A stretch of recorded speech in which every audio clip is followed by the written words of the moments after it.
नमस्कार, मेरा नाम रिमझिम उपाध्याय है। मैं कक्षा 10 की ऑर्चिड टेक्नो स्कूल की छात्रा हूँ। आज मुझे देश के वीरों के बारे में कुछ प्रस्तुत करने का शुभ अवसर मिला है।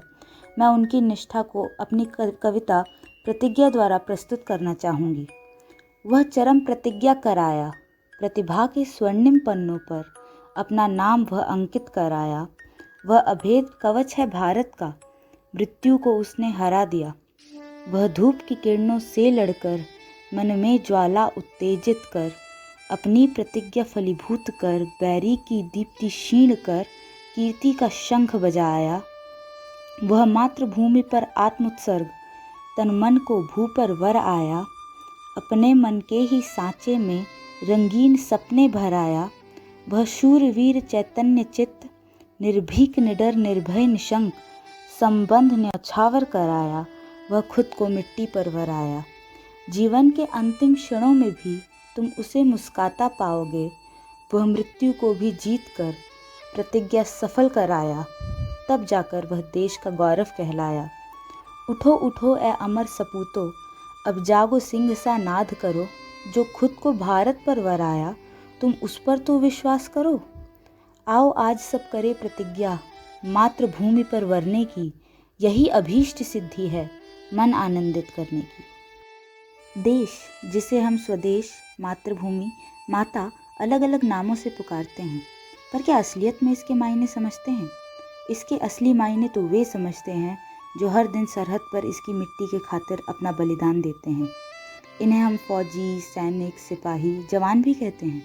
ये देश के वो हीरोज़ हैं जो सदैव अपने प्राणों की आहुति देने के लिए तत्पर रहते हैं।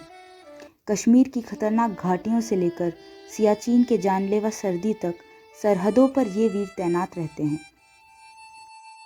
कारगिल की ही बात करें तो विक्रम बत्रा, कैप्टन विजयन थारकर, ग्रेनेडियर योगेंद्र सिंह यादव जैसे अनगिनत सैनिकों ने शौर्य का अकल्पनीय प्रदर्शन किया है।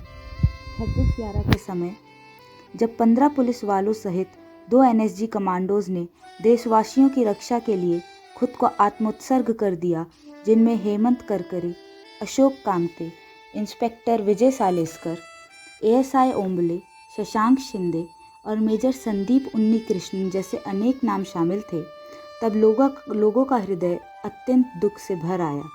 शहीदों के लिए शहादत की भावना ने आंच पकड़ी। पूरे देश में लोगों के मन में देश के सुरक्षा बलों के प्रति सम्मान व विश्वास का भाव उमड़ा। यही जवान देश की सबसे बड़ी समृद्धि है। ये वे रक्षक हैं जो बिना किसी लोभ के देश व देशवासियों के लिए सदैव समर्पित रहते हैं। हमारा जीवन सुरक्षित इसलिए है क्योंकि सरहद पर एक जवान असुरक्षित जीवन व्यतीत करता है।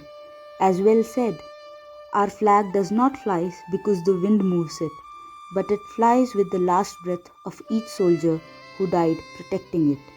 हम ऐसे वीरों को तहे दिल से नमन करते हैं और इनके शौर्य की सराहना करते हैं। पर क्या हम इन शूरवीरों से कुछ सीख पाए या फिर इनकी तारीफ कर इन्हें भूल चुके हैं? समाज के प्रति अपनी जिम्मेदारियों को भूल चुके हैं। जैसे सिपाही देश के बाहरी शत्रुओं से लड़ रहे हैं, ये देश के हर नागरिक की जिम्मेदारी है कि हम देश के अंदर की समस्याओं को दूर करें। भ्रष्टाचार, लैंगिक शोषण, घरेलू हिंसा, बलात्कार, एसिड अटैक जैसी गंभीर समस्याएं देश को अंदर से खोखला कर देंगी। इन समस्याओं पर विचार करने की अत्यंत आवश्यकता है। रेप जैसी गंभीर अपराध की घटनाएं इतनी सामान्य हो चुकी हैं कि हमें इन्हें सुनकर अब ताज्जुब ही नहीं होता। भारत में हर 15 मिनट एक लड़की का बलात्कार होता है। वर्दी के बिना भी देश के लिए काम करने वाले लोगों की कमी नहीं है।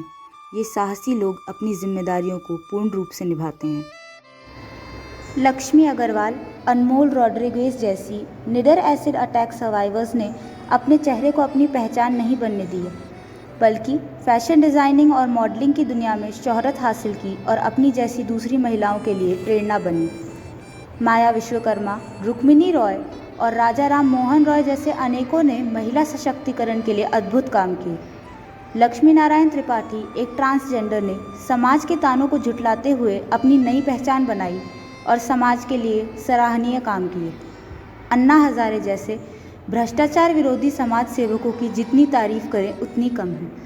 72 साल की पद्मश्री विजेता तुलसी गोवड़ा, जो पढ़ी लिखी ना होने पर भी जलवायु परिवर्तन की गंभीरता को समझती हैं और 30,000 पेड़ लगाती हैं। दूसरे 67 वर्ष के पद्मश्री विजेता हरेकाला हजब्बा, जो कि एक मामूली फल विक्रेता हैं, जिन्होंने शिक्षा की ज़रूरत को समझते हुए अपने गांव में एक स्कूल बनवाया। ऐसे अनगिनत उदाहरण हैं। ज़रूरी नहीं कि हर कोई बड़े बड़े काम करे। छोटे छोटे कदम स्वच्छता की ओर और अपराध कम करने के उपायों से बड़े बदलाव आ सकते हैं। इतना ही नहीं, भारत सारे विश्व में शांति दूत के नाम से प्रसिद्ध है। पिछले 1000 वर्षों में हमने किसी भी युद्ध को बढ़ावा नहीं दिया। आगे भी ऐसा ही चलना चाहिए। युद्ध चाहे कैसा भी हो, अपने पीछे विध्वंस छोड़ जाता है। इसके कई उदाहरण हमारे सामने हैं।